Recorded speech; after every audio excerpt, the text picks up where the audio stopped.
Olá, turminha! Professora Márcia aqui e hoje na nossa aula de Geografia nós vamos aprender um pouco sobre relação entre as cidades e a cidade e o campo. Que relação existe entre as cidades e entre a cidade e o campo? Você saberia dizer? Então, hoje nós vamos aprender que relação existe entre elas. As cidades e seus moradores se relacionam e se influenciam a todo momento. Uma mercadoria, por exemplo, ela pode ser produzida em uma cidade e ser comercializada em outra. Uma pessoa pode viver em uma cidade e trabalhar em outra. E situações como essas interligam as cidades, formando o que nós chamamos de rede urbana, certo?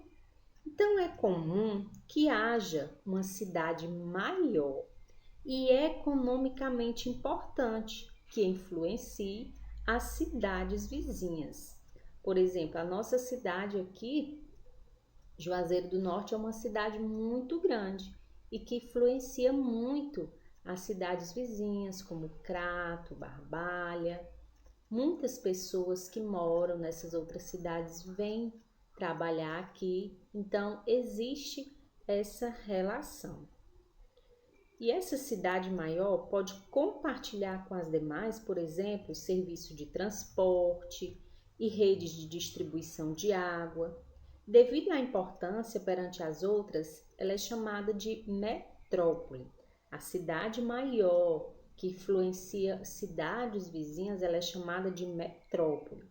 E a área que abrange essa cidade e suas vizinhas é chamada de região metropolitana.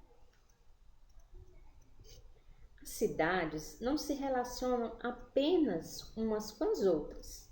O campo também é muito importante para as cidades e vice-versa. A cidade também é importante para o campo. As indústrias das áreas urbanas podem produzir, por exemplo, tratores, adubos e rações para o gado, que são muito utilizados nas áreas rurais. E muito do que é produzido no campo, como frutas, verduras e carnes, é comercializado nas cidades.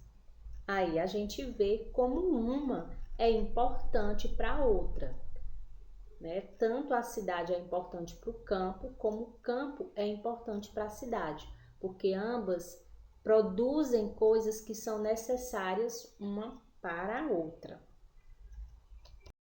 É muito comum também haver pessoas que vivem no campo, mas se deslocam todos os dias em direção às cidades para trabalhar, estudar e realizar outras atividades. As pessoas se deslocam de vários transportes, alguns de bicicleta, outros de moto, outros de ônibus, outros de carro, e assim elas saem da sua cidade para ir para uma cidade vizinha para fazer essas coisas, estudar, trabalhar ou outras atividades.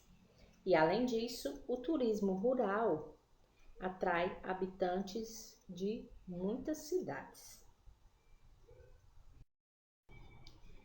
Como eu falei, né, a questão da rede urbana aí nessa imagem e também há a hierarquia urbana.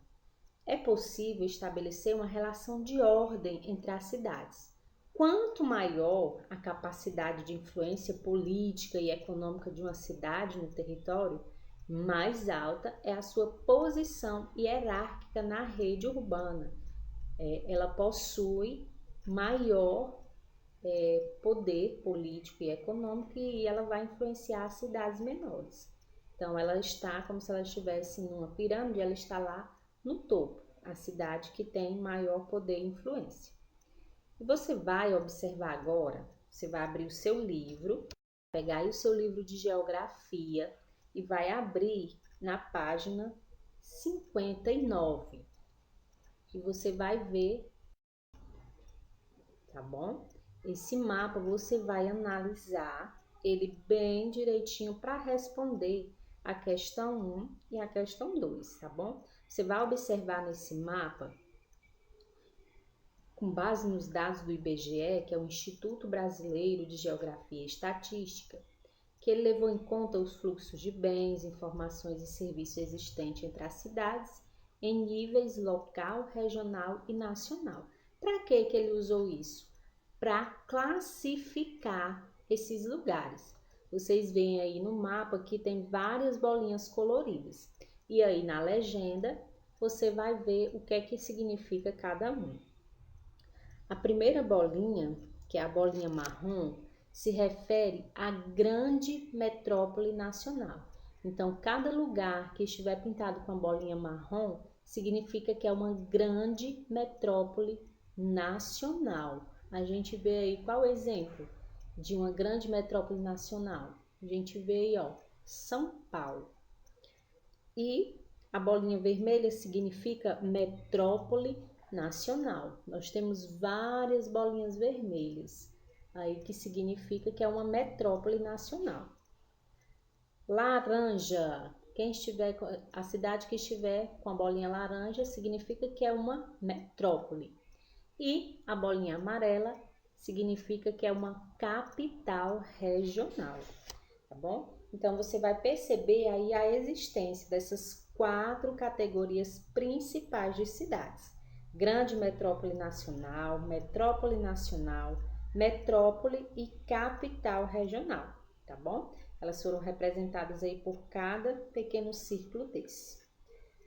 E agora, aí na primeira questão, pede para você olhar o mapa e citar uma cidade de cada tipo de categoria. Então, você vai citar na primeira questão uma cidade que é grande metrópole nacional, depois uma cidade que é metrópole nacional, depois uma que é metrópole e depois uma que é capital regional. Você vai citar uma cidade de cada legenda dessa, tá certo? E na segunda questão, pergunta: por que não é possível classificar todas as metrópoles em uma categoria única? Por que será? Na aula de hoje a gente viu que as cidades elas são diferentes, elas possuem influências diferentes, umas são maiores, outras são menores. Então, por isso, nós não podemos classificar em uma única categoria, sendo que elas são diferentes. Então, você vai partir dessa ideia para responder a segunda questão, tá bom, meus amores? Então, esse é o nosso assunto de hoje, da aula de geografia. Então, você vai pegar o seu livro, vai ler todas as informações da página 58, da página 59 e depois responder as questões. Questão 1 da página 58 e a questão 1 e 2 da página 59. E qualquer dúvida, eu estou aqui à disposição para ajudar vocês. Um grande beijo e bons estudos!